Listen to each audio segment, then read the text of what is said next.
बिस्मिल्लाहिर्रहमानिर्रहीम। अस्सलाम वालेकुम डियर स्टूडेंट्स, मैं आप लोगों का मैथ टीचर मोहम्मद इकबाल। बच्चों, हम लोगों ने मैथ 113 स्टार्ट किया हुआ है। इसका हम लोग चैप्टर नंबर 3 कर रहे हैं। आज हम लोग चैप्टर नंबर 3 के शॉर्ट क्वेश्चन के क्वेश्चन नंबर 8 से स्टार्ट करेंगे। तो जो बच्चे चैनल पे नए, वो लाजमी तौर पर चैनल को सब्सक्राइब कर ले ताकि नई आने वाली वीडियोस आसानी आप लोग तक पहुंच सके। तो क्वेश्चन नंबर 8 हमारे पास है find the seventh term. Question number 8, find the seventh term in the expansion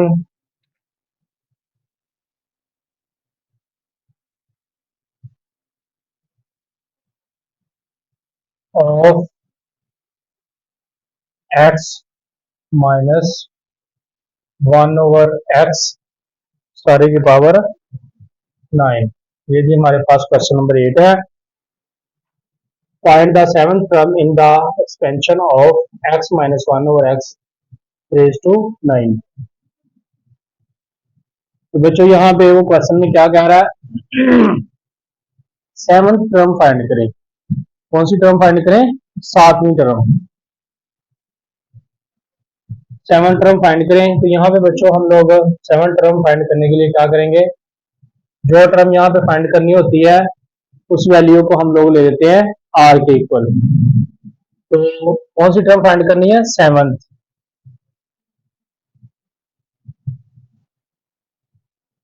ये टर्म हम लोगों ने फाइंड करनी है। इसी तरह ये पहली वैल्यू जैसे हम लोगों ने पहले क्वेश्चन में ली है, पहली वैल्यू को a के बराबर ले लेंगे, a बराबर x, b बराबर ये दूसरी वैल्यू जो है इसको ले लेंगे हम लोग -1 ओवर x के बराबर, और ये जो पावर है इसको ले लेंगे हम लोग n के बराबर। और जो बच्चों टर्म फाइंड करनी होती है उसको हम r के इक्वल लेते हैं, लेकिन जितनी टर्म दी गई है r की वैल्यू उससे a का कम लेनी है। r की वैल्यू उससे a का कम। अगर 7th टर्म आप लोगों ने फाइंड करनी है तो r की वैल्यू लेनी है 6। अगर 8th टर्म फाइंड करनी है तो r की वैल्यू लेनी है 7। इसी तरह जो भी वैल्यू आप लोगों ने फाइंड करनी है r की वैल्यू उससे एक कम लेनी है, क्योंकि यहाँ पे फार्मूला इस्तेमाल होगा जनरल टर्म वाला, जो कि formula TR+1 is equal to N R A की power n minus R B की पावर r। तो यहाँ पे हम लोगों ने कौन सी टर्म फाइंड करनी है? 7वीं। जब हम यहाँ पे 6 लगाएंगे, r की जगह पे 1 प्लस करेंगे तो हमारे पास खुद ये 7th टर्म बन जाएगी। इसलिए जो भी टर्म फाइंड करनी है r की वैल्यू आप लोगों ने क्या करनी है? उससे एक कम लेनी है। तो ये वाली वैल्यू जो है हम लोग जनरल टर्म के अंदर, ये जो फार्मूला है इसके अंदर बुक कर देंगे, TR+1 N R A N minus R B की पावर r। तो बच्चों यहाँ पे r की जगह पे क्या लगा देंगे? 6+1। इसी तरह यहाँ पे n की वैल्यू कितनी है? ये n की जगह पे लगा देंगे 9, और यहाँ पे r की वैल्यू कितनी है? 6, ये लगा देंगे। और a हमारे पास कितना है? x, ये आ जाएगा 9 माइनस 6। इसी तरह ये b की जगह पे ये b वाली वैल्यू आ जाएगी, क्या है? -1 ओवर x, और इसके ऊपर b की पावर कितनी आ रही है? r हमारे पास कितना है? 6, ये लगा देंगे। तो बच्चों ये 6 और 1 7 हो जाएगा। ये 9 NCR 6, तो 9 NCR 6 ले लेंगे हम लोग। ये हमारे पास है 9 NCR 6, ये आ जाएगा 84। इसी तरह ये x, ये 9 में से 6 माइनस करेंगे तो हमारे पास पावर आ जाएगी 3। और यहाँ पे ऊपर देखिए हम लोग ब्रैकेट के अंदर वैल्यू है हमारे पास 1 ओवर x -1 ओवर x, और पावर ऊपर कितनी है? 6। तो पावर ऊपर जो है ये इवन नंबर है, जुफ्त है, इस वजह से नीचे जो माइनस लगी है खत्म हो जाएगी, माइनस खत्म हो जाएगी पावर 6 के साथ। और एक की पावर 6 जो है, एक की पावर जितनी मर्जी ले लें वो ये वाली वैल्यू जो है ये एक ही रहेगी। और इसी तरह x की पावर 6 लेंगे तो ये हमारे पास x की 6 आ जाएगी। तो इस तरह हमारे पास 6 पावर के साथ मनफी खत्म हो जाएगी, 1 की पावर 6 की रह जाएगी और ये x की 6 आ जाएगी। अब ये यहाँ पे हम लोग देख रहे हैं T7 इज इक्वल टू 84, यहाँ पे ऊपर x की पावर 3 है और नीचे x की पावर 6 है। नीचे 3 पावरें ज्यादा है x की, तो नीचे 3 रह जाएगी, x की कितनी रह जाएगी 3, x की 3 नीचे रह जाएगी। इस तरह 84 ओवर x की पावर 3 हमारे पास इसका आंसर आ जाएगा, 7th टर्म हमारे पास ये आ जाएगी। बच्चों अगर ऊपर x की 1/3 है, नीचे x की 6 है, नीचे जो पावर बड़ी पावर है, ऊपर छोटी पावर, तो बड़ी पावर में से छोटी पावर को हम माइनस कर देते हैं। कैसे होता है, ये ऊपर से नीचे आके ये 6 है, ये ऊपर से नीचे आके क्या हो जाएगी x की -3, ऊपर प्लस थी नीचे आके माइनस हो जाएगी। तो एक जैसे वेरिएबल आपस में मल्टीप्लाई हो तो पावरें प्लस माइनस हो जाती हैं। तो इस तरह 6 में से 3 माइनस कर देंगे, x की पावर कितनी रह जाएगी 3। यही जो हम लोगों ने x की 3 नीचे निकाली है। बच्चों क्वेश्चन नंबर 9, क्वेश्चन नंबर 9 भी यही है, फाइंड द 6th टर्म। ये भी बिल्कुल इसी तरह का क्वेश्चन है, find the 6th term in the expansion of, यहाँ पे वैल्यू हमारे पास है x प्लस 3y, सारी की पावर कितनी है 10। Find the 6th term in the expansion of x plus 3y raise to 10। तो बच्चों यहाँ पे उसी तरह ही ये पहली वैल्यू जो है हम लेट कर लेंगे a के इक्वल, दूसरी वैल्यू को लेट कर लेंगे b के इक्वल, और ये जो पावर है इसको हम ले लेंगे n के इक्वल। और फाइंड यहाँ पे कौन सी टर्म करनी है 6th टर्म। 6th टर्म हम लोगों ने फाइंड करनी है। तो बच्चों मैंने आप लोगों को बताया था कि जो सी टर्म फाइंड करनी है r, उससे आप लोगों ने क्या लेना है a का कम लेना। तो यहाँ r की हम वैल्यू कितनी ले लेंगे 5, r बराबर हम लोग ले लेंगे 5। तो हमारे पास a की वैल्यू भी आ गई, b की भी आ गई, n की भी आ गई और r भी हमारे पास है। तो हम लोग जनरल टर्म वाली P R plus 1 N R, A की n माइनस आर, बी की r, ये हम लोग फार्मूला अप्लाई करेंगे यहाँ पे। तो T R plus 1 N R, A की n माइनस आर, बी की r। तो टी आर की जगह पे क्या आ जाएगा 5 प्लस 1। इसी तरह n हमारे पास क्या है 10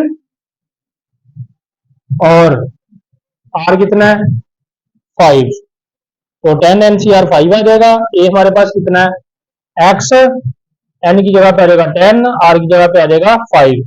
b हमारे पास कितना बच्चों 3y, b की वैल्यू कितनी है 3y, और r हमारे पास कितना है 5, ये इसकी पावर में आ जाएगा। इस तरह ये t 5 प्लस 1 6 हो जाएगा और 10 NCR 5 हमारे पास आ जाएगा 252। 10 NCR 5 ये आ जाएगा 252। इसी तरह x की पावर 10 में से 5 निकाल देंगे, हमारे पास 5 आ जाएगा। और ये 3y की पावर 5, तो ये 252, ये x की 5 आ जाएगी। 3 की पावर 5 हमारे पास आ जाएगा 243 और y की 5 आ जाएगी। y की पावर 5 है, 3 की भी 5 है, तो इस तरह 3 की पावर 5 243 हो जाएगा, y की 5 आ जाएगी 7। तो इस वैल्यू और इस वैल्यू दोनों को मल्टीप्लाई करेंगे, 252 मल्टीप्लाई बाय 243, तो ये 61,236। x की 5, y की 5, 61,336, x की 5, y की 5, ये आ जाएगा हमारे पास T6 टर्म जो है ये हमारे पास आ जाएगी। तो बच्चों क्वेश्चन नंबर 10, क्वेश्चन नंबर 10 भी बिल्कुल क्वेश्चन नंबर 9 की तरह है, find the 5th term in the expansion of 2x minus x square over 4 raised to 7। 2x minus x square over 4 raise to 7। ये जी हमारे पास क्वेश्चन नंबर 10 है। क्या कहता है, find the fifth term in the extension of 2x minus x square over 4, सारी की power कितनी है 7। तो इसमें भी बच्चों उसी तरह ही ये लेट कर लेंगे पहली वैल्यू को, a के इक्वल 2x माइनस ये a बराबर 2x और b बराबर बच्चों हमारे पास आ जाएगा ये दूसरी value minus x square over 4। इसी तरह n इज इक्वल टू हमारे पास आ जाएगा 7। और फाइंड हमने कौन सी टर्म करनी है, फिफ्थ टर्म फाइंड करनी है। कौन सी टर्म फाइंड करनी है, फिफ्थ। तो यहाँ पे हम लिखेंगे फिफ्थ टर्म, ये हम लोगों ने फाइंड करनी है। तो बच्चों मैंने आप लोगों को बताया जो सी टर्म फाइंड करनी होती है आर की वैल्यू हम लोग उससे ए का कम लेंगे। मैंने आप लोगों को बताया कैसे कम लेंगे। तो हमारे पास ये फिफ्थ टर्म बन जाएगी, यहाँ पे आर की जगह पे 4 लगाएंगे, 4 जमा 1 5 फिर मुद्दा हो जाएगा, 5 की टर्म आ जाएगी। तो ये बच्चों ए बी और एन की वैल्यू और आर की वैल्यू निकल आई हमारे पास। अब हम क्या करेंगे, इस फार्मूले के अंदर इन वैल्यूज को लगा देंगे। ये जनरल टर्म का फार्मूला है हमारे पास बाइनोमियल थ्योरम में। तो ये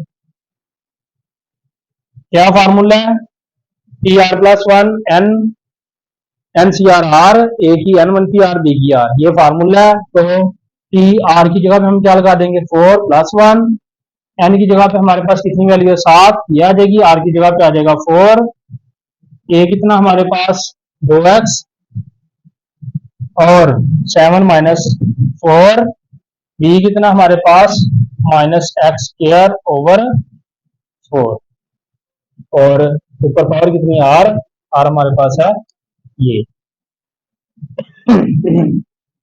तो बच्चों हम लोग 7 ये टी 4 प्लस 1 5 हो जाएगा, फिफ्थ टर्म आ जाएगी। उसके बाद 7 NCR 4 ये आ जाएगा 35।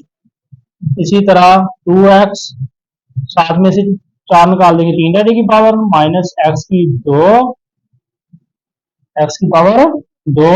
बटा 4, सारी की पावर कितनी है 4। तो ये 35, ये 2 की पावर 3 बच्चों 8 आ जाएगा, 2 की 3 पावर 8 और x की भी 3 आ जाएगी। ये x की पावर भी 3 आ जाएगी। ये 3 जो है 2 की भी पावर है और x की भी है। इस तरह 2 की पावर 3 8 हो जाएगी और x की 3। इसी तरह ये ऊपर पावर 4 होने की वजह से माइनस जो है ये खत्म हो जाएगी, इवन पावर है ना ऊपर ये 4, इस वजह से माइनस खत्म हो जाएगी। और ये x की पावर 2 है और ऊपर पावर कितनी 4 है, इस तरह ये आपस में मल्टीप्लाई आगे हो जाएगी 8 और 2 की पावर 4 सॉरी 4 की पावर 4 हमारे पास आ जाएगी, ये हो जाएगी 256। तो बच्चों यहाँ पे x की पावर 2 x की पावर 4 है, इसको कैसे सॉल्व करना होता है, x की पावर 2 ऊपर 4 है तो ये पावर जो है ना आपस में मल्टीप्लाई हो जाती हैं। इस तरह 4 जब 2 8 आएगी इस तरह। अब यहाँ पे बच्चों ये 35 ये 8 और ये x की 3 और x की 8 बटा 256 256 है। ये 8 एक बार 8 को हम 256 पे डिवाइड करेंगे डिवाइडेड बाय 8, तो ये आ जाएगा यहाँ पे 32। 8 को 256 को हम कट कर देंगे इस तरह, यहाँ पे 8 एक बार 8 32 8 बार 256, तो ये 35 और ये 32 जो है ये बटे में है, ये 35 ऊपर है, इस तरह 35 बटा 32 आ जाएगा। और ये x की 3 x की 8 से मल्टीप्लाई हो गया, कितनी हो जाएगी x की पावर 11 T5। ये फिफ्थ टर्म हमारे पास आ जाएगी 35 बटा 32 x की पावर 11। तो ये बच्चों इसका आंसर आ जाएगा। ये आप लोगों ने अच्छे तरीके से कर लेने। ये भी 3 क्वेश्चन जो है 8वें से लेकर 10वें तक 8 9 10 इनमें से भी 2 नंबर का क्वेश्चन लाजमी तौर पे लगता है। ये बहुत अच्छे तरीके से आप लोगों ने करने हैं, इनमें से लाजमी तौर पे 2 नंबर का क्वेश्चन आना है। तो जो बच्चे चैनल पे नए वो लाजमी तौर पर चैनल को सब्सक्राइब करें, दोस्तों के साथ शेयर करें वीडियो को और इनको क्वेश्चन को अच्छे तरीके से समझें। ये अकेला चैप्टर जो है आप लोगों को फेल होने वाले बच्चों को पास करवा सकता है और जिस बच्चे के नंबर नॉर्मल हैं उसके नंबर अच्छे नंबर बना सकता है। इस चैप्टर को आप लोगों ने बहुत अच्छे तरीके से करना है। वीडियो वॉच करने में बहुत शुक्रिया। अस्सलाम वालेकुम।